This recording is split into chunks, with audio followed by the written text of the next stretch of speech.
बिस्मिल्लाहिर्रहमानिर्रहीम। अस्सलामुअलैकुम। मकतब टीवी देखने वालों को आरजे मोहम्मद नईम नई वीडियो में खुशामदीद कहता है। दोस्तों, अल्लाह ताला किसी इंसान की नेकियों को नहीं बल्कि उसकी नीयत को भी देखता है। कल जब कयामत का दिन होगा तो कुछ लोग ऐसे खड़े होंगे कि जिनकी नेकियों के पहाड़ होंगे। जब अल्लाह ताला की बारगाह में हाजिर होंगे तो ये पहाड़ जैसी नेकियां रेत के टीले की मानंद बिखर जाएंगी। एक दफा एक पाकिस्तानी खाना काबा का तवाफ कर रहा था, जिसकी आंखों से ज़ारों कतार आंसू जारी थे। वो हर तवाफ के बाद सजदे में गिर पड़ता और रो रो कर कहता, तू दो जहां का रब है, तेरी मोहब्बत पानी के कतरों से ज्यादा, रेत के जर्रों से ज्यादा और दरख्त के पत्तों से बढ़कर है। ऐ मेरे रब, तुझे तेरी किबरियाई की कसम, तू मुझे जहन्नुम में नहीं फेंक सकता। अगर तूने मुझे जहन्नुम में ही फेंकना है तो मुझे दुनिया में भेजा ही क्यों? मुझे पता चल चुका है कि तू मुझसे मोहब्बत करता है। पास ही एक पाकिस्तानी जो कई फैक्ट्रीज का मालिक था, उसकी दुआ को खड़ा सुन रहा था। उस पाकिस्तानी सेठ ने उसका पीछा करना शुरू कर दिया, यहां तक कि पीछा करते करते उसके होटल में पहुंच गया। उसके कमरे में जाकर पूछने लगा, भाई मैं आपसे एक बात पूछने आया हूं। अल्लाह ताला ने मुझे 10 हज करवाए, ये उसकी जात का करम और रहम है, लेकिन मैंने अपने उन हज में वो मोहब्बत नहीं देखी जो मुझे तुम्हारे इस हज में दिखाई दी। तेरे रब से मांगने का अंदाज देखकर मुझे ऐसा लगा जैसे तू रब से कान लगाकर बात कर रहा है। ऐ मेरे भाई, इसका राज क्या है? उसने बताया कि मेरा नाम हामिद है, जबकि मैं एक प्राइवेट अस्पताल में क्लर्क हूँ। मेरे हज का अजीब सा वाकया है। मैंने 20 साल की अपनी तनख्वाह से थोड़ी थोड़ी रकम इकट्ठी करके अपने हज की तैयारी की। एक दिन मैं अकाउंट डिपार्टमेंट से बाहर निकला तो देखा कि एक औरत बाहर खड़ी रो रही है, जबकि उसका बेटा किसी हादसे की वजह से दोनों टांगों से माजूर हो चुका है। वो औरत जानती थी कि मैं इस अस्पताल में क्लर्क हूँ। चुनाचे उस औरत ने मुझे सलाम किया और बुझे हुए लहजे में कहा, सर मैं काफी देर से आपको तलाश कर रही हूँ। मेरा बेटा मोटरसाइकिल से गिरा, जिसकी वजह से उसकी टांगों पर चोट लगी। अस्पताल वाले कहते हैं पहले फीस जमा करो, फिर तुम्हारे बेटे को दाखिल करेंगे। मैं सीधा एडमिन के कमरे में गया और कहा कि ये औरत गरीब है, इसके बच्चे की मदद की जाए। एडमिन को पता चल चुका था कि मैं किस औरत की बात कर रहा हूँ, चुनाचे उसने कह दिया, मैं इस हवाले से कुछ नहीं कर सकता। इसके बाद मैनेजर के ऑफिस में चला गया और उस बच्चे की इलाज के लिए कहा, मगर उन्होंने कहा ये प्राइवेट अस्पताल है, कोई खैराती इदारा नहीं। यहाँ वही इलाज करवा सकता है जो अखराजात की ताकत रखता हो। मैं वहां से कॉरिडोर में आकर बैठ गया और सोचने लगा कि अब क्या किया जाए। चुनाचे मैं फिर एडमिन के कमरे में गया और एडमिन को अपनी जिम्मेदारी पर अस्पताल में दाखिल करने का कहा। अस्पताल वालों ने बच्चे को दाखिल कर दिया। मैं घर में पैसे लेने के लिए चला गया। जब मैंने अलमारी से पैसे निकाले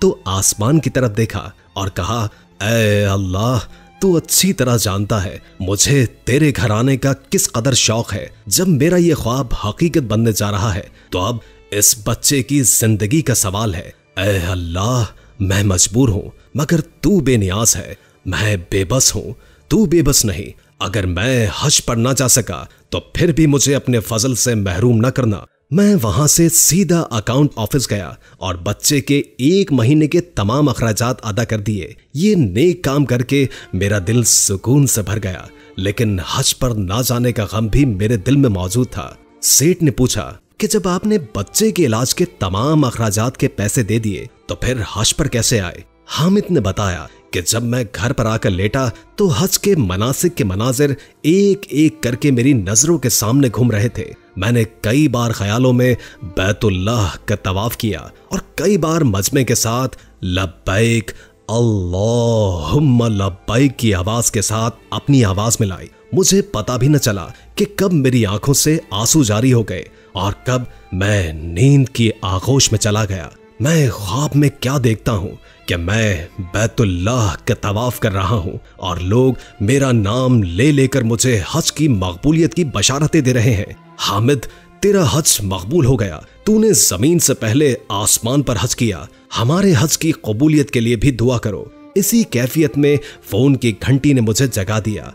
अस्पताल का मैनेजर कह रहा था कि अस्पताल का मालिक हज पर जा रहा है। वो हर दफा अपनी बीवी के साथ जाता है, मगर इस दफा उसकी बीवी बीमार हो गई है, लिहाजा अब आपको उनके साथ भेजने का फैसला किया गया है। मैंने शुक्राने के नवाफिल अदा किए कि अल्लाह ताला ने मुझे अपने घर बुलाने का फैसला किया। जब मालिक ने मेरी खिदमत का मुआवजा देना चाहा तो मेरी आंखों से आंसू जारी हो गए। मैंने मालिक को सारा वाकया तफसील से बता दिया। मालिक ने मक्का मुकर्रमा से फोन करके उस बच्चे का सारा इलाज बिला मुआवजा जारी रखने का कहा। सेठ की आंखों में आंसू आ गए। उसने उठकर हामिद का माथा चूमा और मुबारकबाद दी। कहने लगा, मैं समझता था कि मैंने 10 हज करके अल्लाह का बड़ा कुर्ब हासिल किया, लेकिन आज मुझे लगता है कि मेरे इस तरह के 1000 हज भी तेरे इस एक हज के बराबर नहीं हो सकते। मैं तो खुद हज पर आता रहा, लेकिन तुझे खुद अल्लाह ताला उठाकर अपने घर लाया है। प्यारे दोस्तों, कुरान मजीद और रसूल अकरम की तालीमात और सीरत हमें यह सबक देती है कि सबसे अच्छा और बेहतरीन इंसान वो है जो दूसरों को फायदा पहुंचाए और किसी को तकलीफ न दे, गरीबों, मिस्कीनों और आम लोगों के दिलों में खुशियां भर दे और उनकी जिंदगी के लम्हात को रंजो गम से पाक करने की कोशिश करे। चंद लम्हों के लिए ही सही उन्हें फरहतो मसरत और शादमानी फराहम करके उनके दर्दो अलम और हुस्नो मलाल को हल्का करे। अगर उन्हें मदद की जरूरत हो तो उनकी मदद करे। अगर वो कुछ नहीं कर सकता हो तो कम से कम उनके साथ मीठी बातें करके ही उनके तफर्रुकात को दूर करे। अल्लाह के प्यारे हबीब नबी करीम सल्लल्लाहु अलैहि वसल्लम ने इरशाद फरमाया है, बेहतरीन इंसान वो है जो दूसरे इंसानों के लिए नाफे और मुफीद हो। जब इंसान किसी दूसरे इंसान की मदद और हाजत रवाई करता है तो फितरी तौर पर दोनों के दरमियान अखवत व भाईचारे के जज्बात पैदा होते और उल्फत व मोहब्बत परवान चढ़ने लगती है। आप सल्लल्लाहु अलैहि वसल्लम का इरशाद पाक है, उस जात की कसम जिसके कब्ज़े कुदरत में मेरी जान है, तुम में से कोई भी मोमिन नहीं हो सकता यहाँ तक कि वो अपने दूसरे भाई के लिए वही पसंद करे जो अपने लिए पसंद करता है। प्यारे दोस्तों, याद रहे कि खिदमत खल्क़ खुदा मोहब्बत इलाही का तकाजा, ईमान की रूह और दुनिया व आखिरत की कामयाबी व कामरानी का जरिया है। सिर्फ माली आनत ही खिदमत खल्क़ नहीं, बल्कि किसी की कफालत करना, किसी को तालीम देना, मुफ्त मशवरा देना, कोई हुनर सिखाना, इल्मी सरपरस्ती करना, तालीमी और रिफाई इदारा कायम करना, किसी के दुख दर्द में शरीक होना और इन जैसे दूसरे उमूर खिदमत खल्क़ की मुख्तलिफ राहें हैं।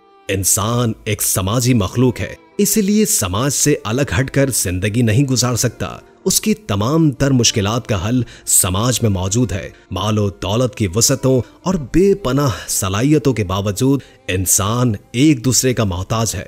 इसीलिए एक दूसरे की मोहताजी को दूर करने के लिए आपसी तावन, हमदर्दी, खैरखाही और मोहब्बत का जज्बा समाजी जरूरत भी है। मजहब इस्लाम चूंकि एक सालेह माशरा और पुरअमन समाज की तश्कील का अलमबरदार है, इसलिए मजहब इस्लाम ने उन अफराद की हौसला अफजाई की है जो खिदमत खल्क़ के जज्बे से सरशार हों, समाज के दूसरे जरूरतमंदों और मोहताजों का दर्द अपने दिल में समेटे, तही दस्तों के मसाइल को हल करने की फिक्र करें, अपने आराम को कुर्बान करके दूसरे की राहत रसानी में अपना वक्त सर्फ करें। याद रहे कि असल दौलत अखलास है, इसलिए अल्लाह ताला से अखलास मांगना चाहिए। हम ये उम्मीद करते हैं कि आपको हमारी आज की वीडियो जरूर पसंद आई होगी। अगर आपको हमारी आज की वीडियो पसंद आई है तो सबसे पहले इस वीडियो को लाइक करें और अपनी राय का इजहार कमेंट सेक्शन में करें। और आपसे एक बार फिर दरखास्त है